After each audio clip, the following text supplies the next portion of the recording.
બનાસકાંઠાના દાંતીવાડા પંથકમાં આજે લોકશાહીના પર્વનો એક અત્યંત પ્રેરણાદાયી અને મનોહર કિસ્સો પ્રકાશમાં આવ્યો છે, જ્યાં લગ્નના પવિત્ર ફેરા પૂર્ણ કર્યા બાદ નવલખિયા વરરાજાએ સીધા જ મતદાન મથકે પહોંચીને જાગૃતિનું ઉત્તમ ઉદાહરણ પૂરું પાડ્યું છે.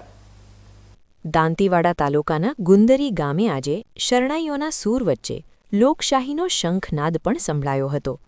ગામના એક યુવા વરરાજાના લગ્નનો મંગલ પ્રસંગ હોવા છતાં તેમણે પોતાની રાષ્ટ્રીય ફરજને સર્વોપરી ગણી હતી. લગ્ન મંડપમાં અગ્નિની સાક્ષીએ 7 ફેરા પૂર્ણ કર્યા બાદ માંડવીથી ઉઠીને સીધા જ તેઓ ગુંદરી પ્રાથમિક શાળા ખાતે આવેલા મતદાન મથક પર પહોંચ્યા હતા.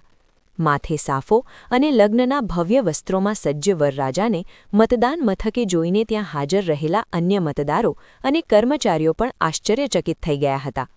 લગ્નની દોડધામ અને થાક વચ્ચે પણ આ યુવાને જે રીતે મતાધિકારનો પવિત્ર ઉપયોગ કર્યો, તેણે સાબિત કરી દીધું કે લોકશાહીને મજબૂત બનાવવા માટે દરેક મતનું મૂલ્ય અનન્ય છે.